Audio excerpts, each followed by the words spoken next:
Jesse Kelly Show. Let's have some fun.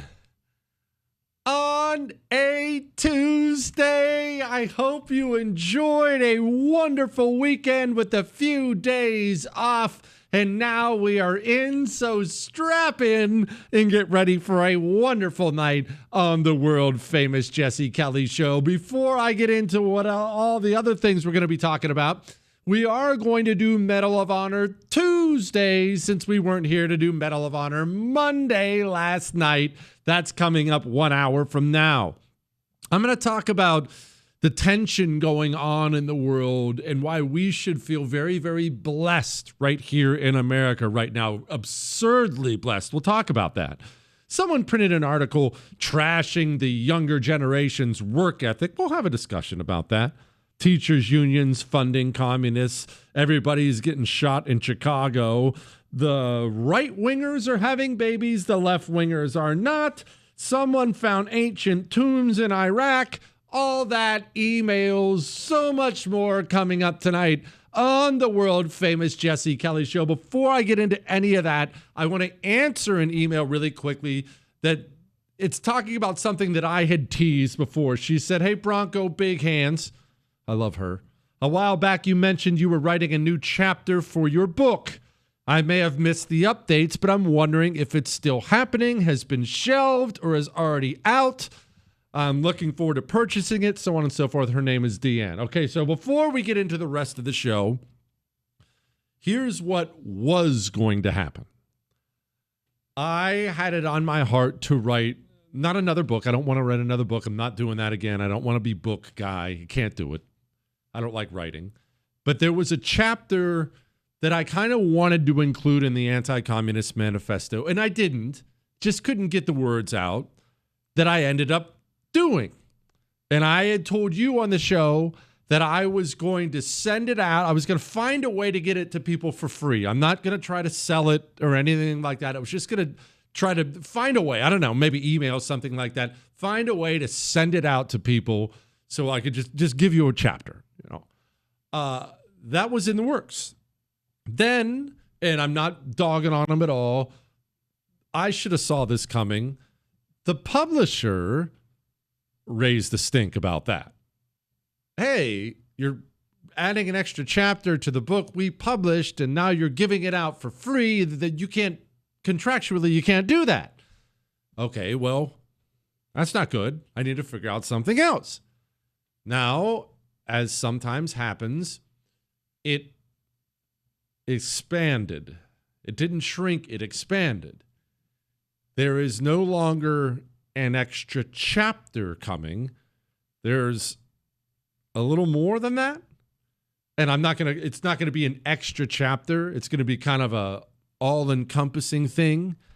And my intention right now, just like before, is to just send it out to people for free. I am in the middle of editing it right now.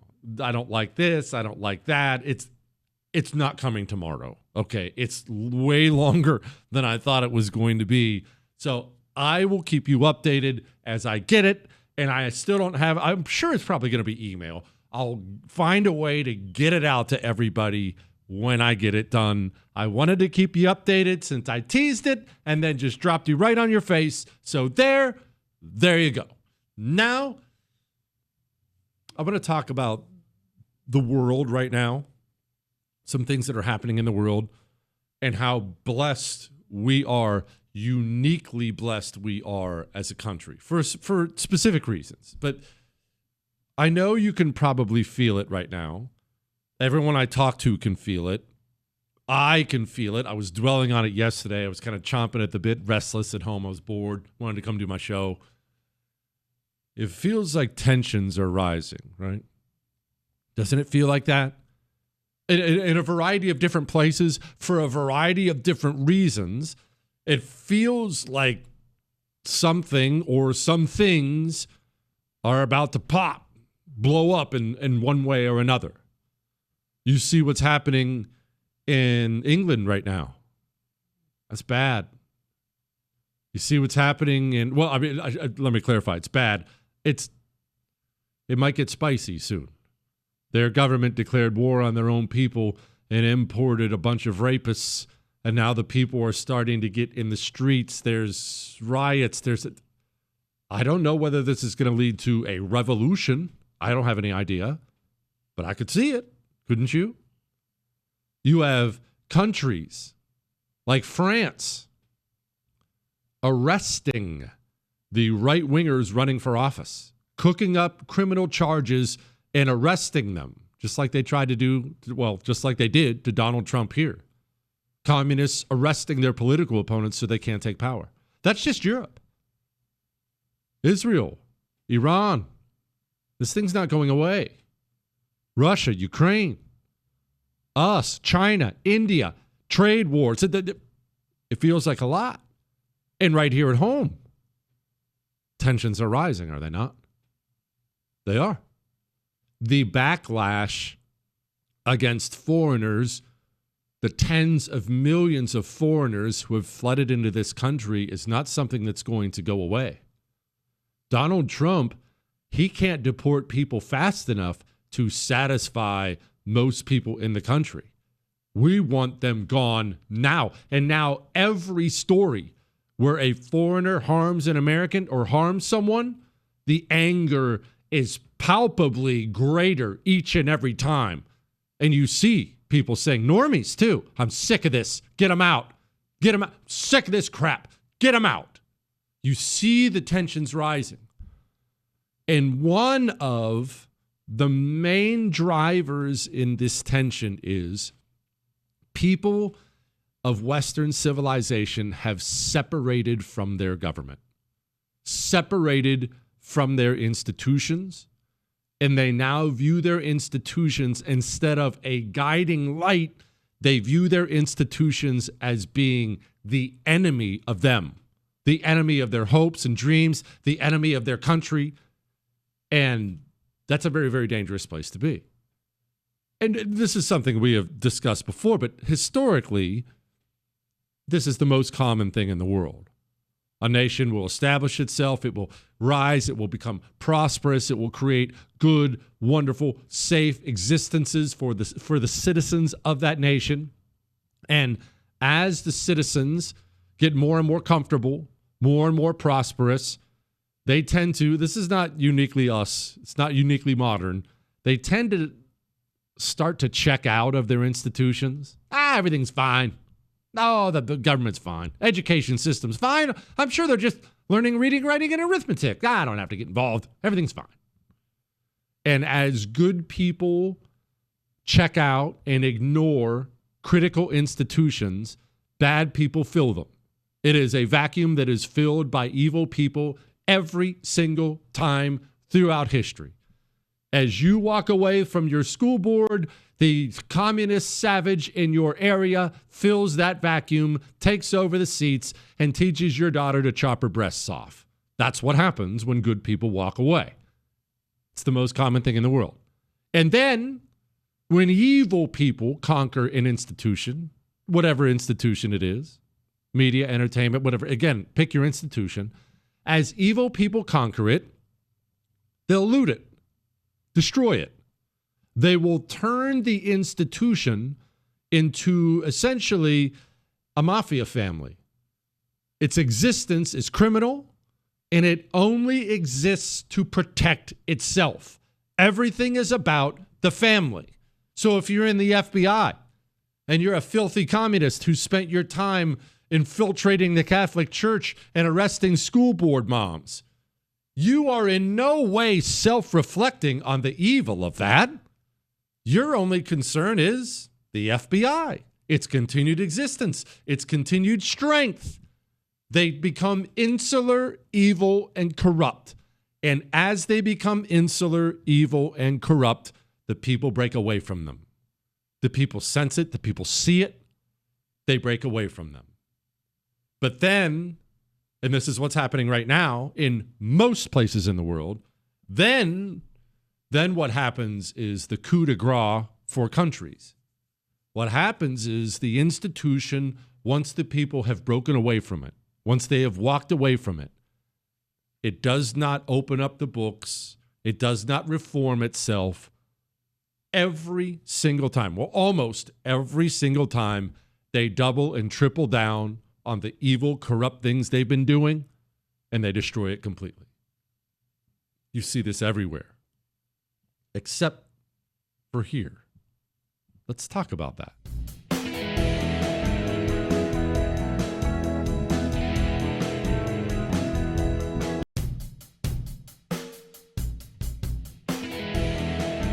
It is the Jesse Kelly Show on a wonderful, wonderful Tuesday. Remember, you can email the show, jesse@jessekellyshow.com, and we'll get to a bunch of those emails tonight. So we just brought up the tension in the world and the institutions that are all doubling down, tripling down on all the evil things they're doing. In the UK, looks like they're about to have a freaking revolution. And in response to that, they're arresting the people who are putting up British flags. Again, doubling down, tripling down. Except for one. Here in the United States of America, I know our problems are seemingly endless. And I know in order to clean up this country, we have a mountain to climb. I know. But let's take a moment and acknowledge we are doing things here in the United States of America that nowhere else is doing in Western civilization. Nowhere else. Let's talk for a minute about our medical institution. That's an important institution, critically important. You know, as an American, you should be able to trust the Center for Disease Control. That should be just a building full of doctors and scientists, a bunch of smart nerds telling us, do we have to worry? If something bad happens, if there's a virus here, what do we do? That's what it should be. But that's not what it was turned into. Again, over time, negligence, evil people filled it up, and this is what it became. Right now in the United States, people should not be walking around with masks. A lot of folks are hearing now about double masking, wearing two masks or trying to get one of those N95 medical grade masks. Do you believe that that's advisable and makes a difference? You know, it likely does, because stuff like this. You really should, in an indoor setting, a congregate setting, be wearing masks. It's just the appropriate thing to do to protect yourself and your family. Our data from the CDC today suggests, that vaccinated people do not carry the virus, don't get sick. Yeah, you get it. We've covered it before. Even Trump participated in it. Now, it's obvious to anybody Trump was lied to by everyone around him. Pushed this ridiculous 15 days to slow the spread nonsense. And even recently, this was last week, came out, said despite this. COVID, which was a very unfortunate situation for the whole world, we did a great job with it. Never got the credit for the job we did. Operation Warp Speed, people say, is one of the greatest achievements ever in politics or in the military, because it was almost a military. But change is coming. Even change in Trump's heart, speaking of Trump. This is a quote Donald Trump put out over the weekend. We are slowly but surely getting rid of the filth and maybe, just maybe, getting some trust back. This is what he said. It is very important that the drug companies justify the success of their various COVID drugs. Many people think they are a miracle that save millions of lives. Others disagree. With the CDC being ripped apart over this question, I want the answer, and I want it now. They show me great numbers and the results, but don't seem to be showing them to many others. I want them to show them now to CDC and the public and clear up this mess one way or the other. I hope Operation Warp Speed was as brilliant as many say it was. If not, we all want to know about it and why. Now, I am, as you know, I'm an anti-COVID, anti-lockdown, anti-vaccine dieharder from the beginning. You know that, you know. And wherever you are on all that, You may take this a variety of different ways. Maybe right now you hear that and you say, well, that's not freaking enough. I couldn't even bury my father. That's not near enough. Jesse, that's not enough. My wife was injured by the vaccine. Jesse, that's not enough. My child lost their ability to read, locked out of school. Jesse, that's not enough. You're right. I'm not arguing with you. You are 100% right. It's not enough. But it's a start. And it's more, that little bit right there. And this is one instant. This is one, public health. I'm talking about public health here in America, which I don't even believe in that concept, but it's one thing in one institution. But name for me another institution in another country that's even given their people that. Name it for me. Let me go ahead and spoil it for you. You can't. Because things like that are not happening anywhere else in the free world. In the United States of America, and I got to give him credit, courtesy of the Trump administration and really the reformers he has put into place. This is the only place on the planet where the evil institutions who violated our trust are attempting to reform, change their ways, open the books. The only place that is happening is right here in the United States of America. And that should put a smile on your face. I have another little stat about that in a moment, and then we'll get off of this and move on to some other things.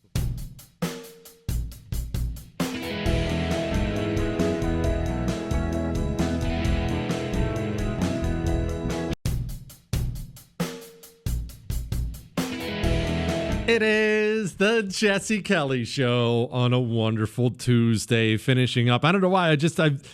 I see all the chaos going on in the world right now and all the governments doubling down, tripling down on all the evil things. And the one exception I see to that is right here in the United States of America. And it makes me feel good. It does. I've been talking about health institutions. Remember this freak who was at the CDC and the Biden administration rolled him out when monkeypox came out and they tried to tell a bunch of straight people they should be worried about it, and they rolled this dude up there? Good grief. Sure. The confusion that exists, the misperceptions. Yeah, so I think, this virus transmits through very close skin-to-skin physical contact, often in the setting of sexual exposure. But there are other mechanisms for its transmission, including if you touch objects that individuals who've had monkeypox touch, or if you have prolonged exposure to respiratory droplets. With that said, signaling to people who are in the gay, bisexual, other men who have sex with men communities, and also transgender people who have sex with men, that it's really important to have awareness that it's circulating in the community is really a critical part of the messaging, while not generating, I just want to point out that he's in the White House briefing room talking like this. Good grief, the founding fathers would have just handed the country back to the British. Inordinate concern and really focusing on the infection as linked to an identity. So it's just an infection. It's not linked to an identity. It just happens. No, it was. It was absolutely linked to an identity. And they stopped talking about it as soon as a child and a dog got it.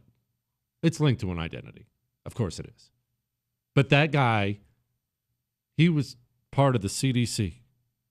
Gone now. Gone. Susan Monterez. Now, the administration has to own some of Susan Monterez since she was their pick in a month ago. They initially had somebody better, but remember, Republicans can be bought off too. Republicans like Bill Cassidy of Louisiana, who are completely owned by the pharmaceutical industry.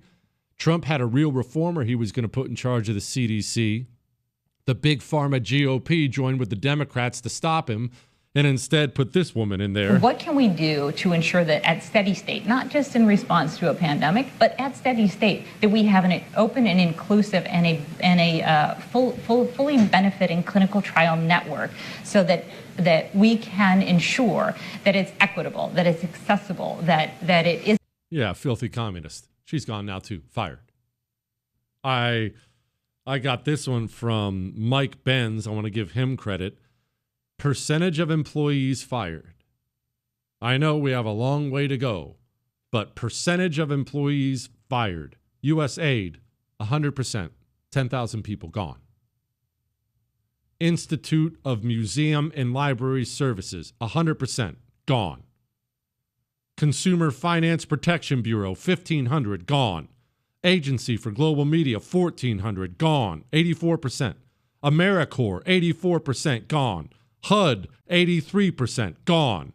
SBA, Education Department, on and on, the FDA, on and on down the list. Is it enough? Of course it's not enough. There are still communists throughout our government burrowing themselves in, trying to bide their time so they can continue to worm their way through our country. No, it's not enough. Yes, we have a long way to go. Is that happening in Canada? Nope.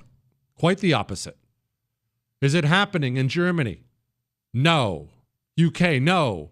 We are the only place in the world where reform has begun. And that should make you feel good. There's enough to feel bad about all the time, and Lord knows we're going to talk about some of that. That should make you feel good. Smile about that. Let's do some emails. Jesse, I loved your breakdown why the left wants to disarm us. The government wants a monopoly on force so they can hurt us. So simple and right on point. I never hear anyone but you on the right speak in these terms. The right has been weak and soft and pathetic for a very, very long time because the right did not fully understand, and still doesn't in large part, did not fully understand what it was dealing with. It's critically important to understand what you're dealing with, who you're dealing with. And a good example of this, well, we've used this one recently when it comes to Russia-Ukraine. Donald Trump wants to make peace. Credit to him for it. Wants to make peace. Hey, let's make a deal. Let's make peace. You give up a little, I'll give up a little. Everyone makes peace. Everyone comes out okay. And for Donald Trump, he doesn't like people dying. He likes to make money. Everyone to make money. It only makes sense. Let's do a business deal. Stop killing people. But the reason he has been unable to make that happen is because he's dealing with people who have completely different motivations in life, completely different incentives in life. They're not hung up on money. They don't want to do a deal. They want other things. The right has completely misunderstood the communists forever. One, we didn't call them communists. We kept using, well, they're liberals. They lean left. They're Democrats. No, they're communists. They're trying to burn down everything you love and care about. Until you come to that, I've talked to you about this before. Without that base of knowledge, that is your base of knowledge. That is your foundation. Unless you understand that about America's communists, about the Democrat Party, you will never be able to fall down on the right side of any issue, because you'll never understand what you're dealing with and you'll always be caught off guard. The example of a boxer's footwork is the best one I can come up with, and I've used it so many times before. You can have the fastest hands, the best jab, great head movement. You can have all these things. If your foundation is off, you're out of balance, your footwork is off, none of the rest of it matters. You will always be off balance. You will always get knocked out. Your punch will never have any power at all because the foundation is everything. It's not one aspect. Without it, you have no chance. None. Zero. I told you about my buddy Luis, who's a Gold Gloves boxer. When he first showed up to learn how to box, they didn't let him put on gloves or even hit a punching bag one time for weeks. They had him walking tape and things like that on the floor. No. You get your footwork down. Then everything else comes. Footwork. If you think you're dealing with somebody who, well, I've heard this line a million times in the GOP. We all just kind of want the same things. We just have a different idea of how to get there. If you believe that, you have no chance to deal with them. None. They'll eat you alive. When it comes to guns, the GOP always tried to sell it to the communists. because they didn't fully understand and accept. No, they just want to hurt you. They just want to take every gun you have so they can kill you and beat you up, send their animals to your house, intimidate you. They don't want you to be able to defend yourself. They want to hurt you badly. They really, really want to hurt you. They're very violent people. But the GOP, that if you said that, well, even today, ooh, that's too far. Oh, I don't think that's right. No, it is right. And unless you understand that, you'll never win this Second Amendment argument. I mean, people say things like, well, not machine guns. We need common sense. Why? I think you should have machine guns. I think it should be perfectly legal. I think you should have RPGs, claymores, grenades. You know why? Because the government has them. That's why. And because I think the government is going to hurt you one day, or try to. And the entire history of the world proves me correct. I want a machine gun nest on my home. Ah, that's extreme. No, it's somebody who's read a history book and understands. No, it's not about hunting. It was never about hunting deer. It was always about hunting tyrants. And if you don't believe that, go read the Federalist Papers. The founders were quite clear on why you should own guns. It had nothing to do with somebody breaking in your home. It had everything to do with the government. Remember that.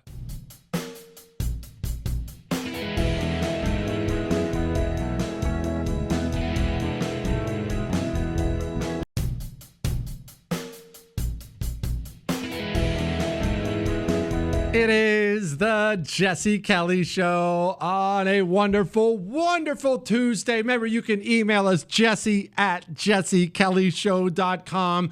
And I'm going to give you a warning now. I mean, maybe you'll cheer, maybe you'll cry. We're doing Medal of Honor Tuesday about 10 minutes from now. And the chances this one's going to go more than one segment are pretty strong. If you're banking on me getting right to the citation right when I open up the segment, you are going to be disappointed, as you probably often are when you listen to the Jesse Kelly Show. But this time, you're definitely going to be disappointed. I feel like talking about it. I'm nerding out on a book right now, so we are going to talk about that in just a few minutes, okay? Now, before we get to that, I mentioned violence. I mean, I got another one about the Second Amendment. This guy says, "Dear King Bronco of the robes, you claim over and over again the communists and the government want to take our guns because we're vastly more armed than them. Wondering, does that factor in for drones, fighter planes, tanks? Feels like if they actually wanted to attack us, they could. Just wondering your opinion." We had drones and tanks and all kinds of things in Afghanistan. We had far superior technology in Vietnam. We had the superior fighting force in Vietnam. Having bigger bombs sure helps. Tanks helps. Drones helps. You cannot defeat citizens when you have 150 million of them armed. There is no army on the planet that could defeat that number of people in their home terrain. None. And the government knows this, by the way. If you talk to anyone in the government, at least military people, they know that would be an impossibility. You wouldn't get through Tennessee. You just wouldn't. You know, where I grew up in Montana, there are shooters like you can't possibly imagine, because the whole place, Montana is so vast and it's sparsely populated with all these mountainous regions. There are shooting ranges there all over the place. And there are guys who will go out on the weekend and they'll clip you at 2,000 meters. 2,000. Pop. Imagine those guys in the mountains. How many? You can't do it. You can't. This is what they know. And remember, the communists know this as well. They're very, very violent people. And they want to put violence on their political opponents. It's always been a means to revolution for them, a means to an end. That's why, look, you know what? Great example. Tim Walz. There was some stupid internet rumor that Donald Trump was in poor health over the weekend. It was just a rumor. He's fine. But there was a dumb rumor. This is the governor of Minneapolis, or of Minnesota, the governor of Minneapolis. Listen to just the desire for violence that's right there. Right there. You get up in the morning and you doom scroll through things, and although I will say this, the last few days you woke up thinking there might be news. Just saying. There will be news sometime, just so you know, there will be news. What's he saying there? You woke up just like I did, hoping he was dead. And one day he's going to be dead. Did you hear boos in the crowd when he said it? The governor of Minnesota wishing for the death of the President of the United States of America. How was it received? You get up in the morning and you doom scroll through things, and although I will say this, the last few days you woke up thinking there might be news. Just saying. There will be news sometime, just so you know, there will be news. Remember who and what you're dealing with. Very violent, very evil people who believe in hurting people. They have sold this image of the flowery, bleeding heart liberal. Oh, he's just too compassionate for his own good. She's just so nice that she's naive. Don't ever buy into that. Ever. Jesse, I was listening to Tuesday's show. You mentioned having 2 pairs of cowboy boots. I always wanted to get some, but I'm already 6'5", and boots at least another inch. Are you over 6'9" in your boots? I am. I'm enormous in my cowboy boots. By the way, you know what happened to me over the weekend? This is amazing. The boys were out doing something. I don't know. I don't really pay attention anymore. But Ab and I went to the grocery store, my favorite place in the world. She tried to resist and say she didn't want me there, but I took that as just her kidding around. She says I buy stuff we don't need. Anyway, we're in the aisle. We're in the sauce aisle, the condiments, sauces, hot sauces. And this lady, she was a little off. This lady in the sauce aisle, happens to me all the time in the grocery store, comes up and she says, "Excuse me, would you mind grabbing this for me off the top shelf?" It was one of the sauces. And I always say yes, right? I mean, God created this for a reason so I could serve others. Anyway, I said yes. I walk over and I wasn't sure which sauce she was pointing to. And so I pointed to one and I said, "This one, ma'am?" And she says, I kid you not, on my life, she says, "No, if it was that one, I would have got it myself." It's a good thing for her Ob didn't hear. I just burst out laughing. I wasn't even mad. Again, I'm not sure she was rude. I think she was off. Yeah, maybe direct, Chris. Maybe direct is a great way to put it. I said, "Okay, well, which one is it then, ma'am?" Oh, the yellow one. Okay, good to go. Good to go. No, if it was that one, I'd have gotten it, you big moron. All right. Here's your final warning. If you only want me to talk about politics all night, you might want to change the channel for just a little bit. I'm not going to do an hour or anything like that. But Medal of Honor Monday, we have, I think it's been confirmed. I guess you can argue what most decorated means. The most decorated soldier from the Vietnam War. Not soldier. I believe most decorated of any branch from the Vietnam War. He not only earned a Medal of Honor, he was nominated for 2 others. This dude did 5 tours of duty. Would you like to learn about him? A little background, what he did, honor a hero? We'll do that next.